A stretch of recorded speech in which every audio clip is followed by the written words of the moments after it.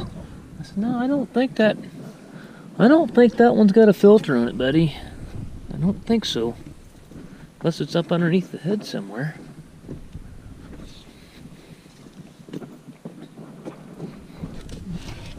No, this thing ain't got no filter on it. It's too early. This is one to keep. Don't have it on there. Alright, let's see here. What do we got going on here? There's our air up and air down. Turn the key on.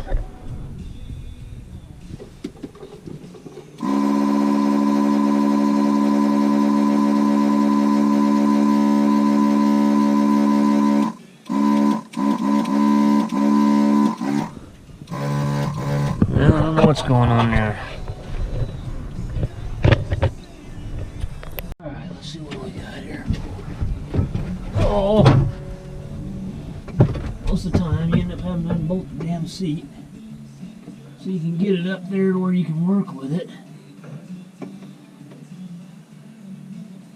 Let's see here, all the guts are up underneath it here.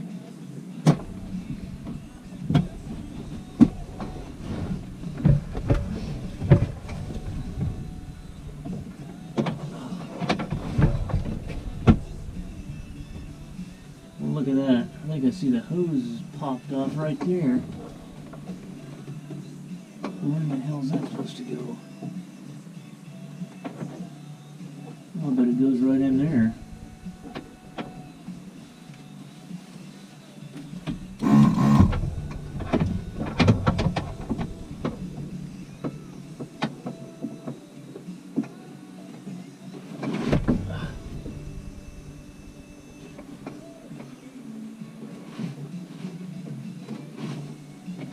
Dang it, I can't get a hold of that hose.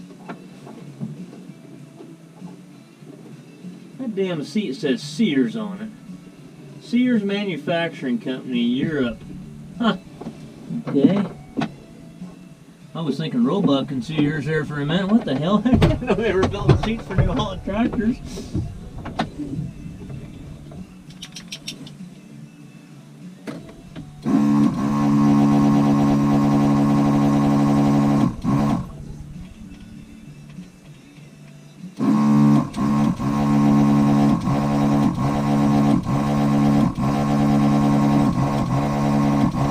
Well, I'm going to have to try to raise this thing up somehow and then block it up. Man, and these bastards are heavy. These seats are heavy. Oh, they are heavy, man.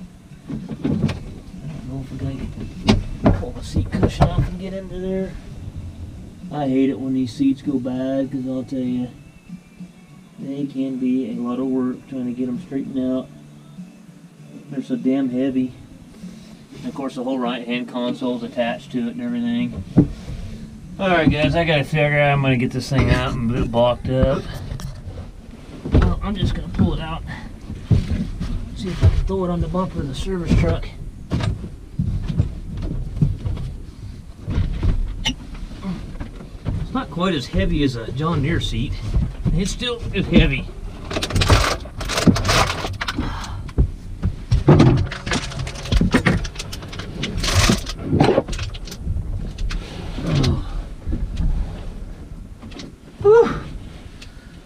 Workout today.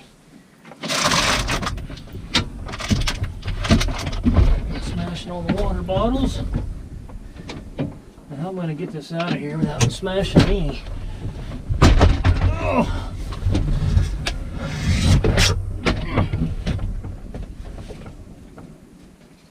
Move, Duke. Kind of need to get her.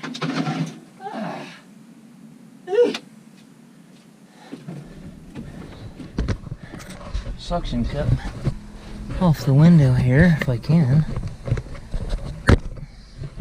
I had to take the whole seat apart. This hose came out right here. I don't know if that unthreads or... Oh my gosh. I'm gonna lose my daylight. I'm gonna have to come back tomorrow.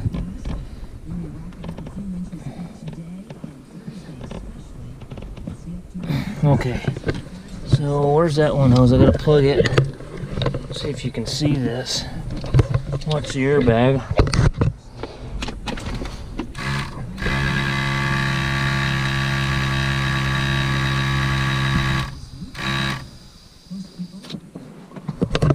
Alright, I got the problem figured out. I'll have to come back tomorrow. I gotta go work on that 8.1. I'll call him and tell him.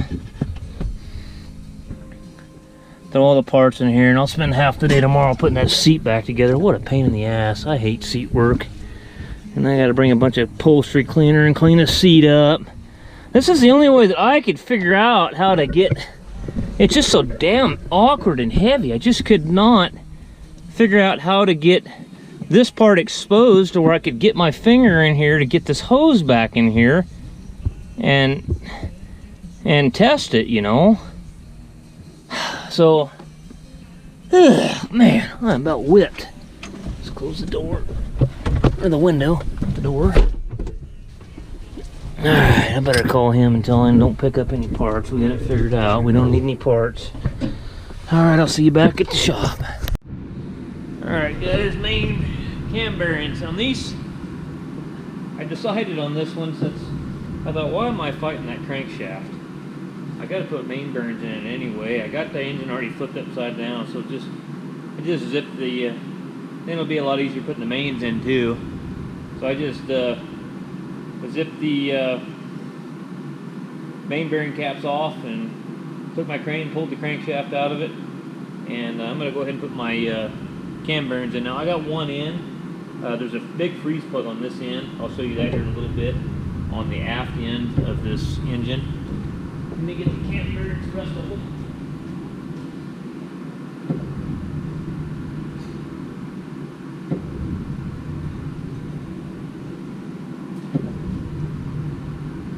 These cam bearings have two oil. There's a slotted hole and then just a pure round one there. And I just putting them back in the way they came out. The slotted hole was pretty much facing the top. Well, this is upside down. The slotted hole was directly at the top, and this hole here was lined up with the feed hole. And it's a lot easier with your crankshaft out too, so you can look right down here. The same feed hole that feeds your main bearing here. Actually, you can look right down to that gallery hole. It's the same hole, and it'll line, and then you can line this up real nice. So let me start out here.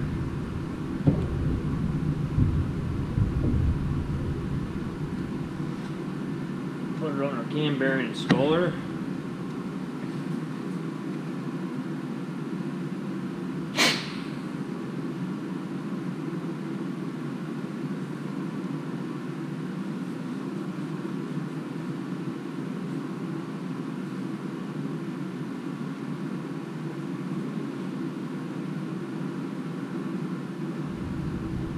Get my hammer ready.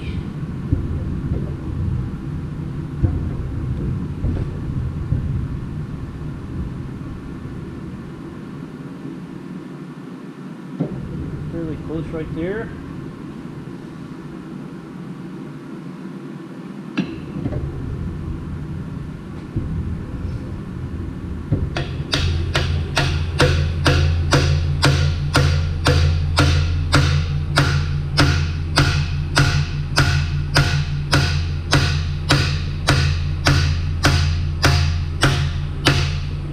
Goes quite a ways in because it has to have quite a bit of room for that freeze plug to go in there, so we got quite a ways to go.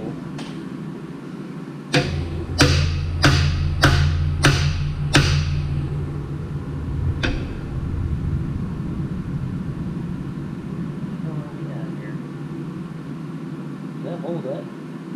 There's no way I got that thing that dead on. It's almost too good to be true.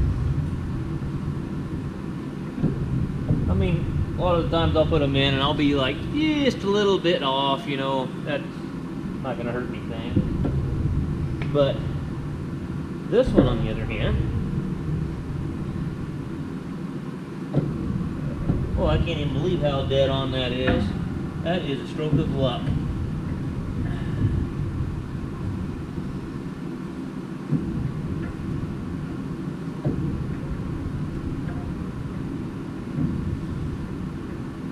Alright, so now I'll put the other two in here.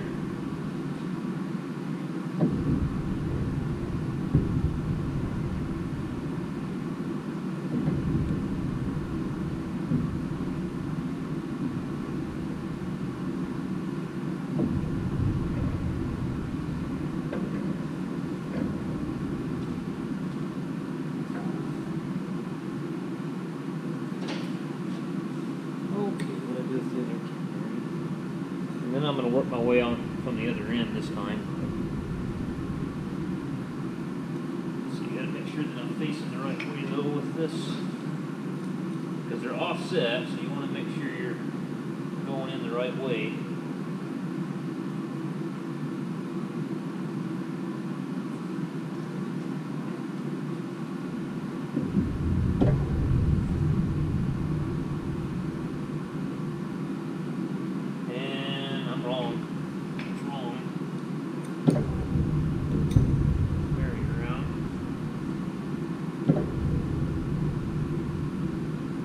That should be right, yes.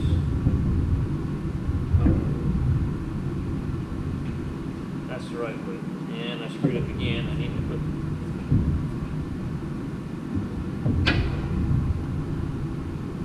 So let's go in.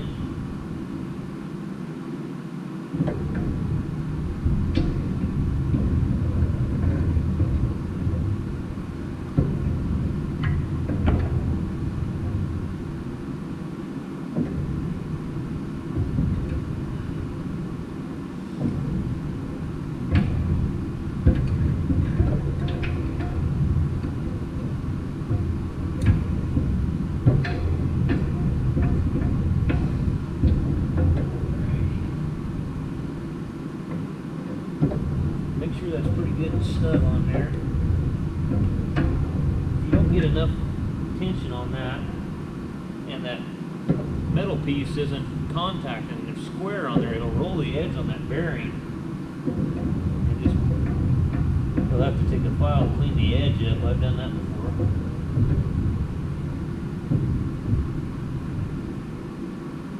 Okay, there we are.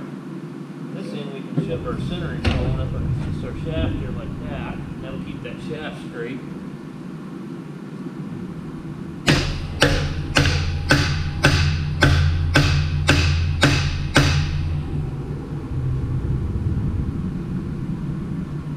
Okay, better ways to do it.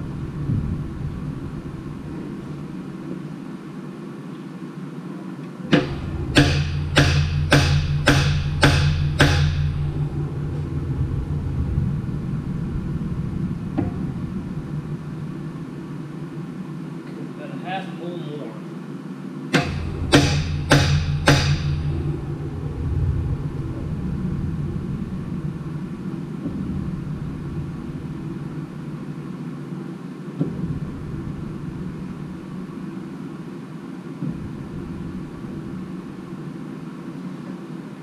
One more hit with it, we should be pretty good. No, that's two more. That's pretty good.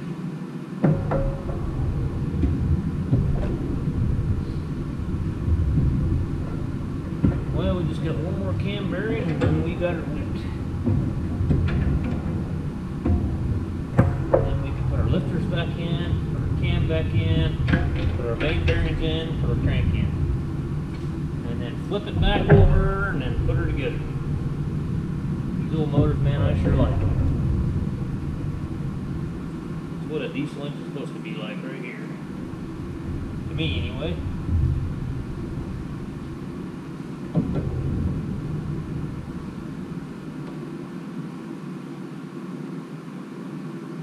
Okay.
Love tap.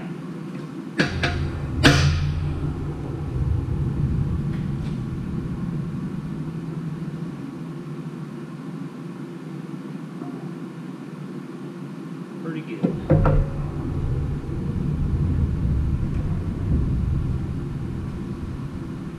All right. All of our cam bearings are installed. There's only 4 of them, so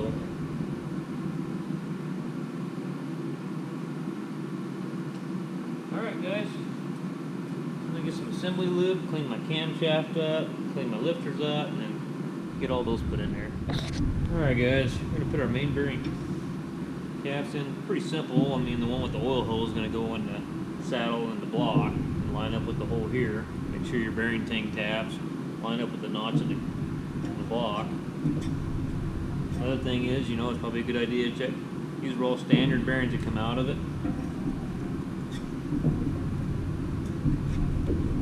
Usually I don't plastic gauge.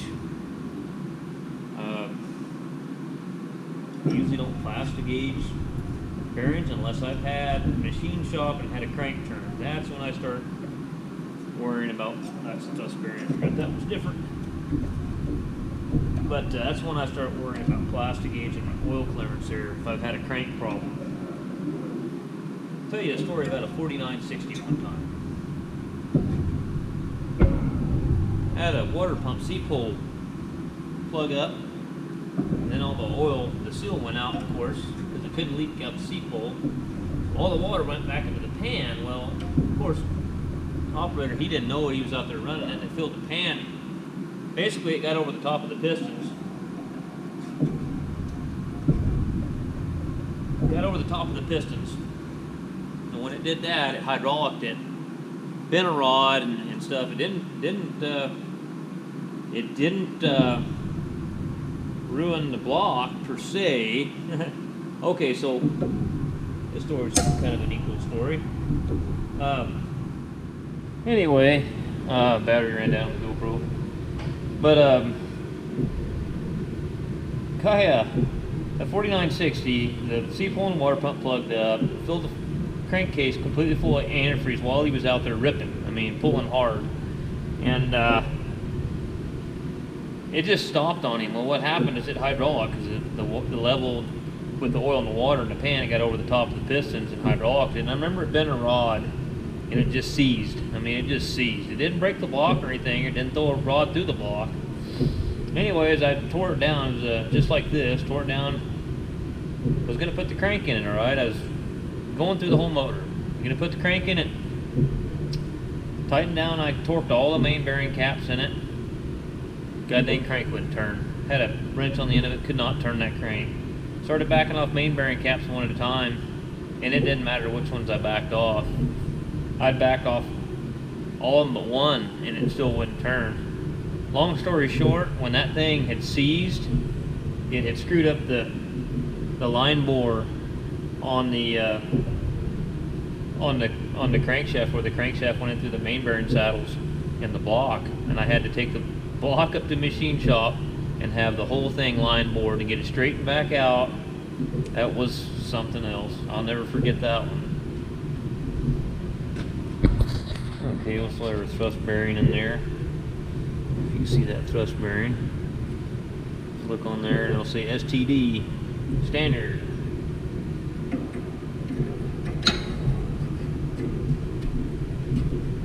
Always change your thrust bearings as it's set.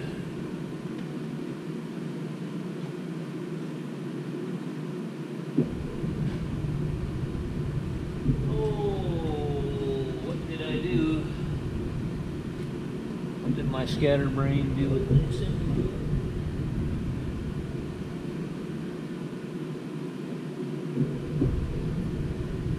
Assembly lube is no place to skimp on and get, you know, if you get carried away, that's fine. On these cam bearings and all that stuff, I'll put the assembly lube on my cam bearings, my new bearings. I'll put assembly lube there. I'll put it on the bearing journals. I put it on the cam lobes. I put it on the shafts of the lifter, the flat tappet part of the lifter. I put a little drop in here where the push rod meets the lifter. It's just another thing I like to do is when I pull old lifters out and I'm reusing them, I try to match them up to the journal. I keep those in order. Now, new cam, new lifters, that's not nothing you need to really worry about. And I've done it before, just threw them in there and I never had any troubles. If they're not worn, you know, if you got some that's got little grooves or scratches on them, you better match them up to where they were, you know, on the other cam, the way they came out.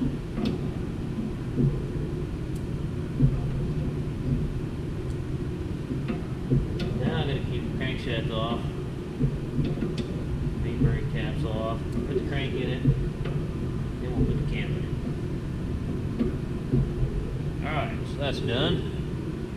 Well, more cleaning time. Get my camera situated here.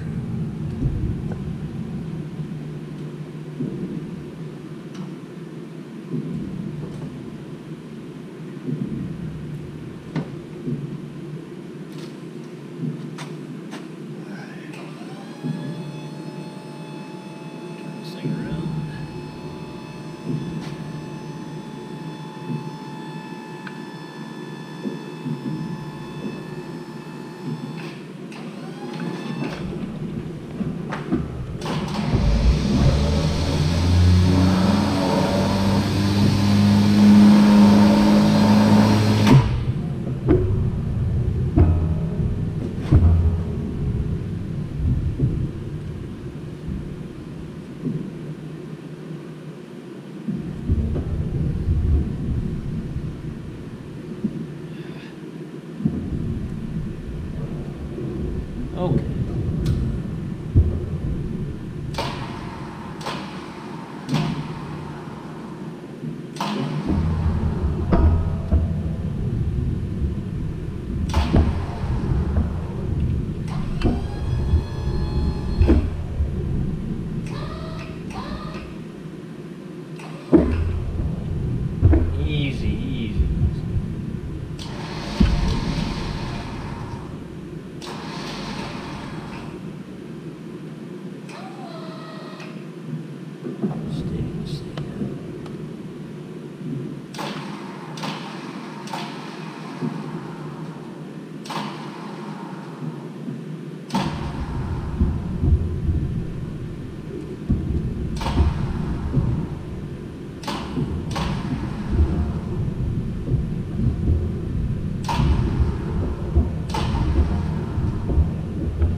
Clean my main bearing caps up now.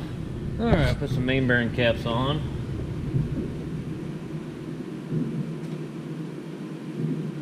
These are all numbered on the cap, and then they got an arrow for forward.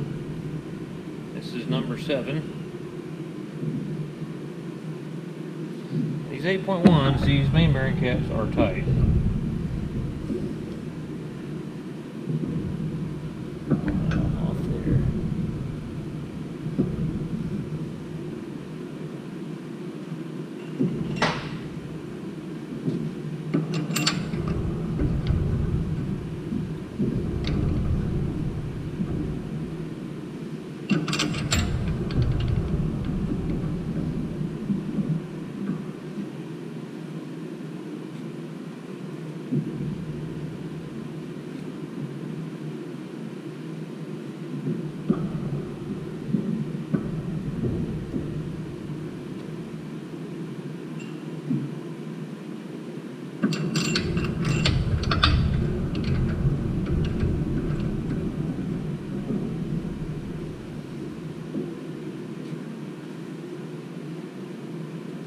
provides thrust bearing.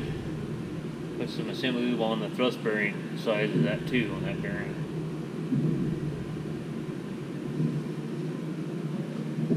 This one's usually pretty snug in here.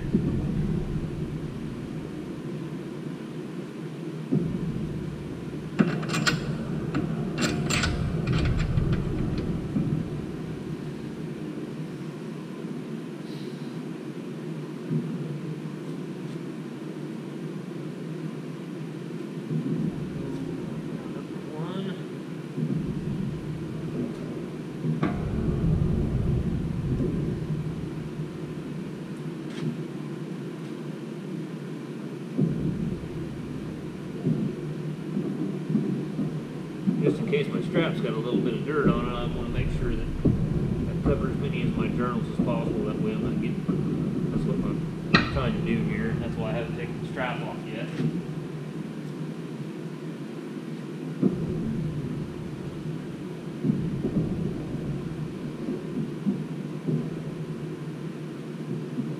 Look at the dirt right there.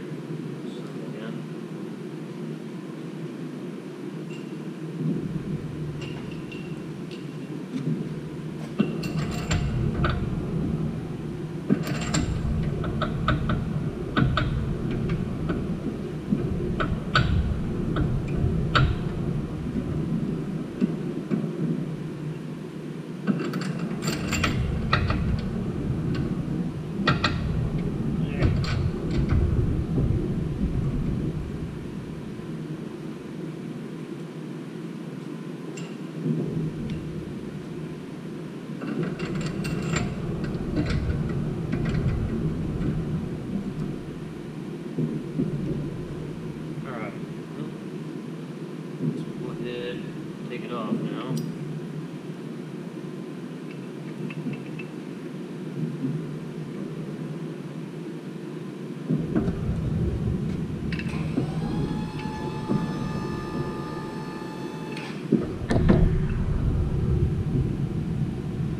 Sure don't have a bunch of dirt on there.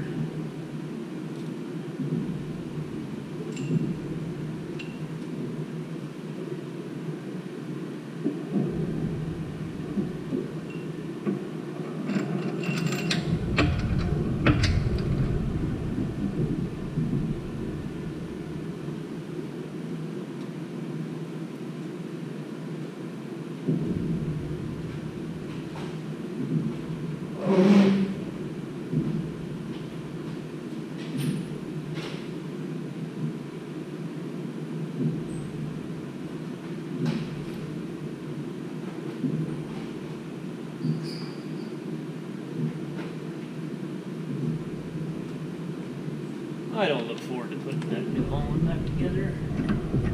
Oh shoot, that got the wrong.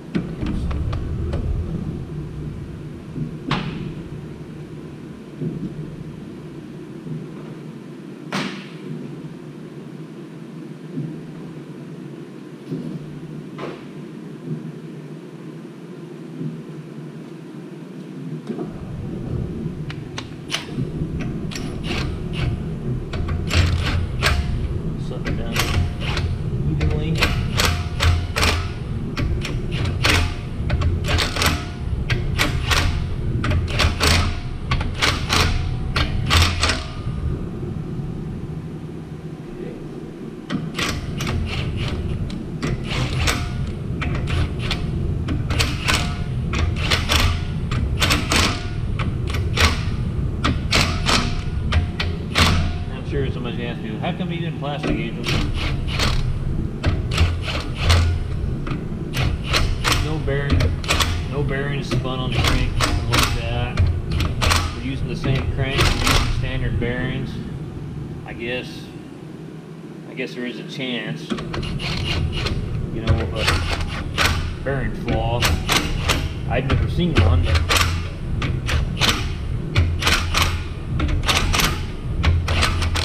there is that chance that you're taking.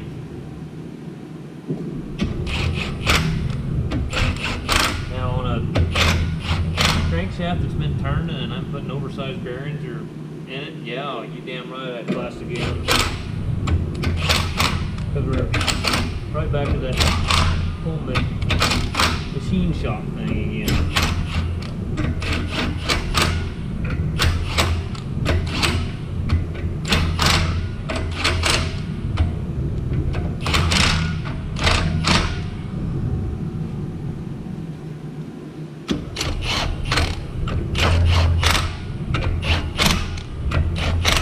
I'm wondering if the guy on the lathe is doing what he was supposed to be doing.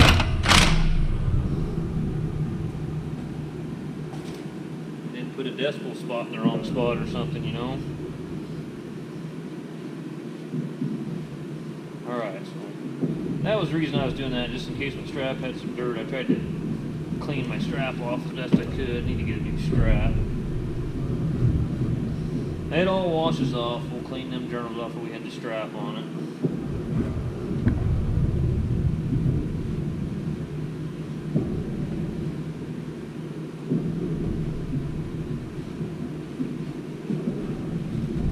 See if I can torque these. I don't know, it might just turn on me. I might have to chain it down to the forklift or something. I don't know, we'll see.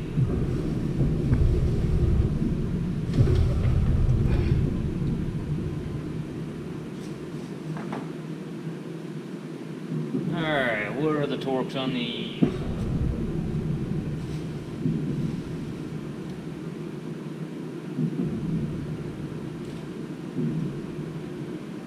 That's another thing Microsoft did. So when they put their update in my computer, now it's in sleep mode when I had it to where it was not in sleep mode. Can't they just leave your shit alone, you know? Just leave my shit alone.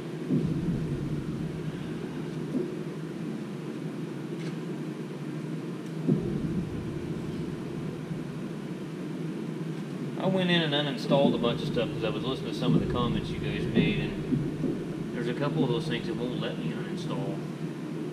And I googled that, and I guess there ain't nothing you can do about it. It's there. Unless somebody knows something I don't. Alright. Tighten numbers 1, 2, 3, 4, 5, 6, 7 main bearing cap screws, initial torque specification. So what is that? And tighten number 5 main thread bearing cap screws, gently by tighten number 5 main. So hundreds, so crankshaft, initial torque is 50 foot-pounds. So 50 foot-pounds to start off with, and hand tighten number 5, those bearing cap screws, gently pry crankshaft rearward, then forward, align thrust washers. Well, that's not the case here because we've got the updated thrust bearings on our main bearings on number 5 cap that are integral with the bearing itself, so there's no need to do that. Tighten all main bearing cap screws to 170 foot-pounds. Okay, let's do that.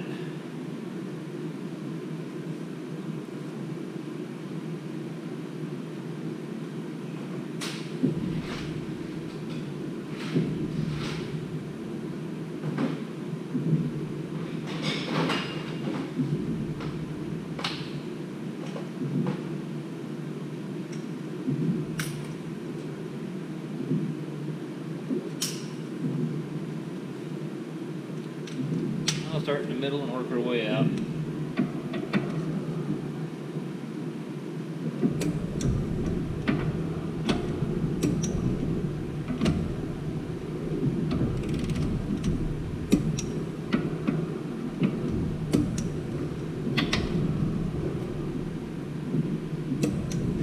Our guy can really screw up.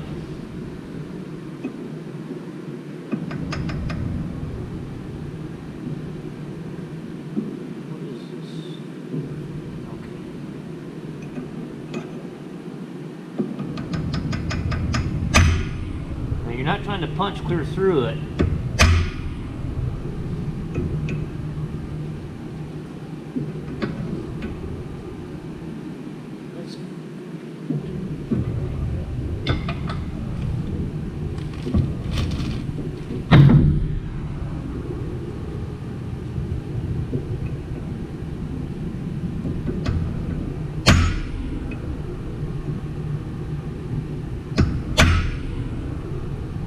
Dent it in enough spots, it'll usually come come off of there.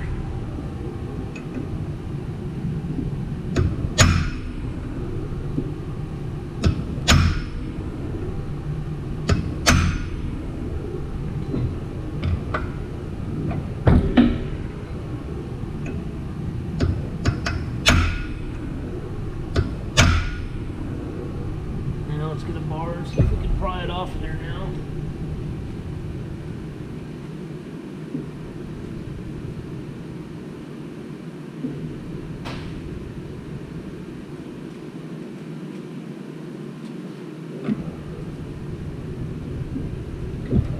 Yeah, there it comes.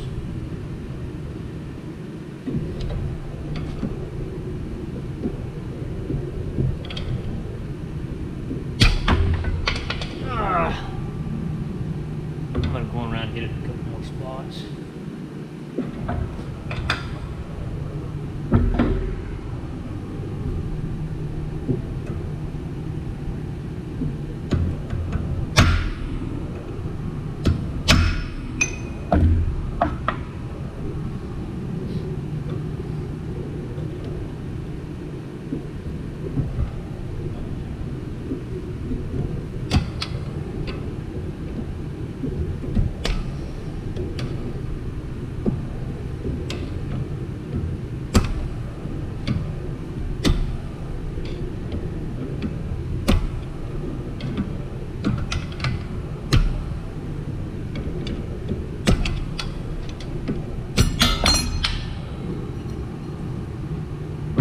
Yeah, just hit her there with a pretty sharp chisel and just dent it. Try not to go clear through it, and then your crank will be undamaged and you just kind of peel her off. That's one way of getting them off.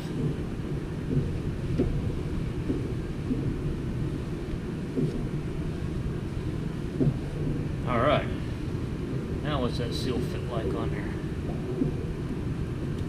Now she'll go on there. Okay. That makes a little more sense.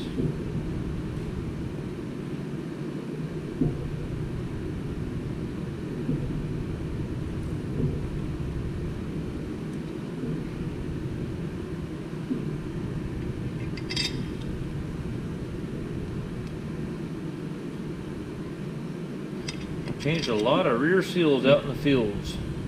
Take it that.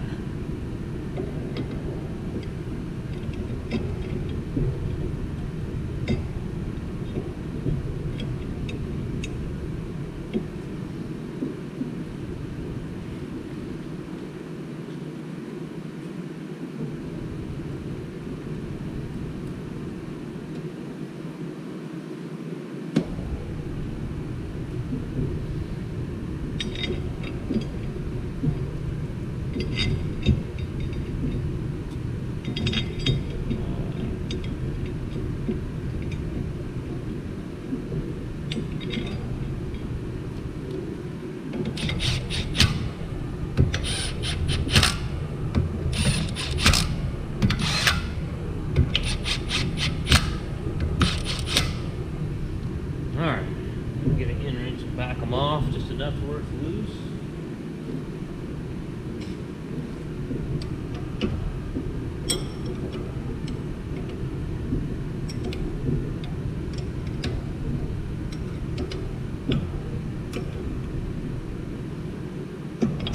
Alright.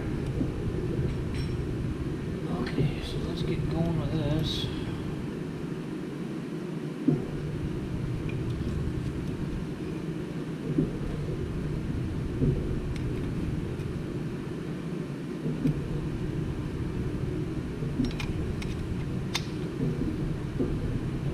Crankshaft bolts somewhere on it. Okay.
Oh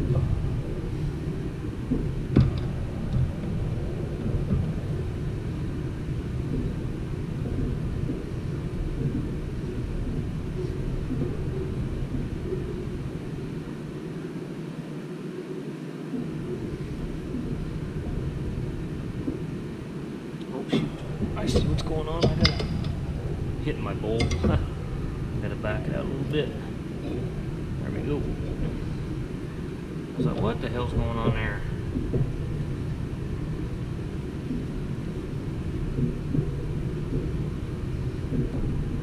Alright, there it is.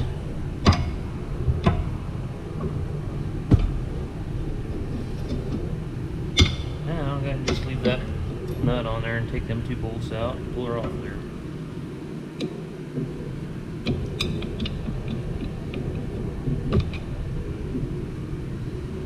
And then we'll torque these housing bolts down and then we got her.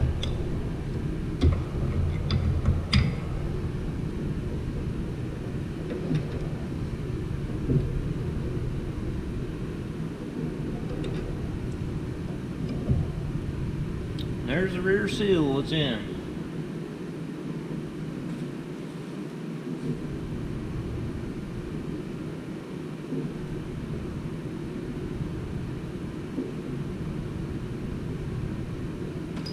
Okay, those are 20 foot-pounds.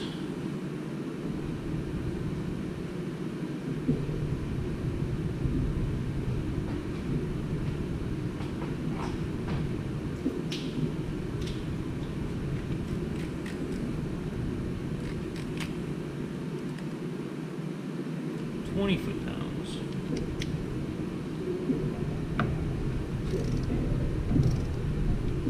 Leave those loose, that way everything kind of centers up when you push that seal in.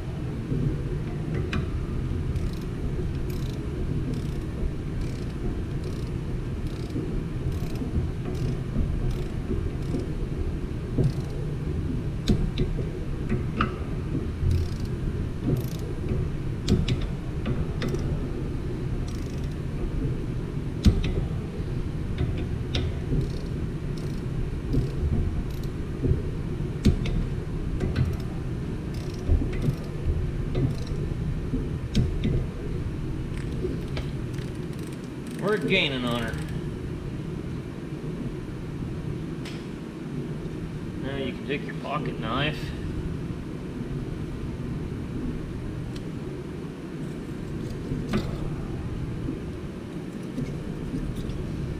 And this will be we'll silicone that. We'll go back together. Alright. She's ready to be flipped back over and put on the stand. Now that the cam bearings and all the lifters have been checked, main bearings are in, we're ready to put pistons and liners in her now, and rods and pistons, and then just go together with her. Get after it.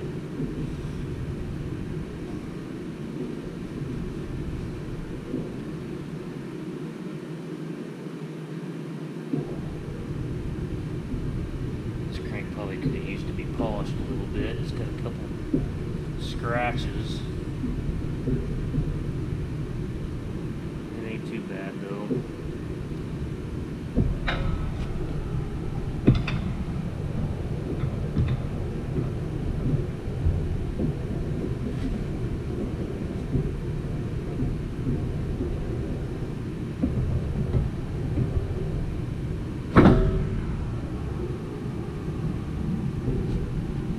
Alright guys, so I'm gonna